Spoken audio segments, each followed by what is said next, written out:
SCP 재단 기지의 한 샤워실. 여성 요원 한 명이 일과를 마치고 샤워 중입니다.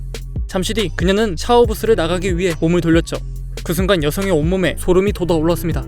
건너편에서 들려오는 씩씩거리는 소리. 깜짝 놀란 여성은 그쪽을 향해 힘껏 팔을 휘두릅니다. 이에 커튼이 흔들리는데요. 그때 잠시 드러난 녀석의 실루엣. 그것은 똑바로 서서 샤워실을 들여다보고 있었습니다. 이를 본 여성은 너무나도 압도적인 공포에 휩싸여 도저히 움직일 수 없었다고 하는데요. 이후 그놈은 무려 3시간이나 서 있었고 여성은 그때까지 울고만 있었다고 합니다. 그렇게 한참 있다가 놈의 소리가 사라진 뒤에서야 그녀는 샤워실에서 나올 수 있었다고 하네요.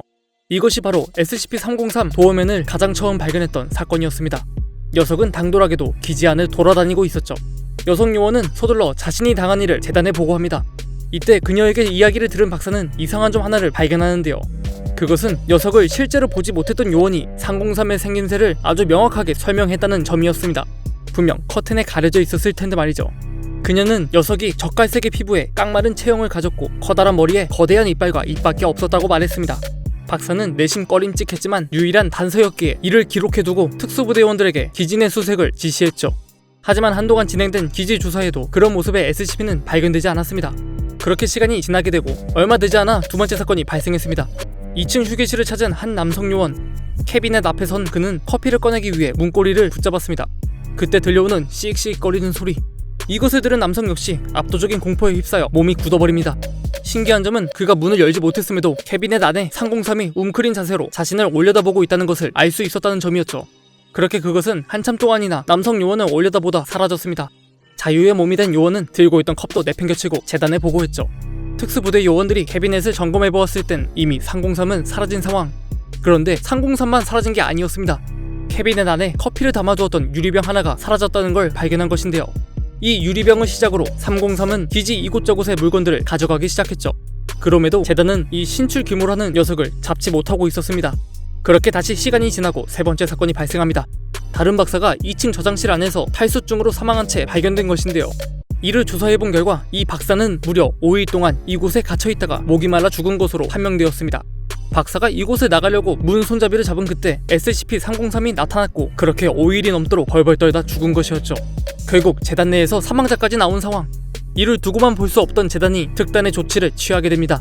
기지 전체를 SCP-303의 격리구역으로 지정한 것인데요. 이를 위해 해당 기지에 격리 중이던 SCP들을 옮기는 대대적인 작업까지 진행했죠. 그렇게 기지 내엔 303을 조사하는 인원만 남게 되었습니다. 이때부터 재단은 303이 나타나는 즉시 그곳에 인원들을 파견하여 실험을 바로 진행할 계획을 세우게 되는데요. 그리고 얼마 뒤 1층에 있는 방 안에서 303이 등장했습니다. 박사는 준비해놓은 팀들과 함께 그곳으로 향했죠. 첫 번째 실험을 진행하게 된 남성 D계급 인원. 박사는 떨고 있는 그에게 어서 문을 열라고 명령합니다.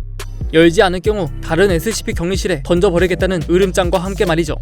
이 얘기를 들은 D계급은 2배로 몸을 떨기 시작했지만 문은 도저히 열 수 없었습니다. 하지만 이 박사도 호락호락하진 않았는데요. 당장 문을 열지 않으면 이 자리에서 제거할 거라고 더 강력한 협박을 내건 것이었죠. 그럼에도 D계급은 움직이지 못했습니다. 결국 그렇게 남성은 제거당할 수밖에 없었다고 하네요.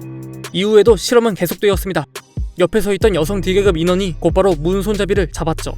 그 즉시 압도적인 공포에 휩싸이는 여성. 앞선 남성이 제거되는 장면도 두 눈으로 목격한 상황이었습니다. 그런 그녀에게 박사는 당장 문을 열지 않으면 똑같이 될 거라고 위협했죠. 그러자 D계급이 몸을 벌벌 떨며 말합니다. 이 문을 연다면 303이 아주 끔찍한 어떤 일을 벌이게 될 거라고 말이죠. 가장 가까이에서 이 말을 들은 박사가 그 말 뜻을 이해했고 크게 충격을 받은 그는 실험에서 빠지게 됩니다. 결국 다른 박사가 실험을 이어받게 되었죠. 그는 다른 D계급에게 칼을 쥐어주고 여성이 문을 열 때까지 어떠한 행동을 하라며 지시합니다.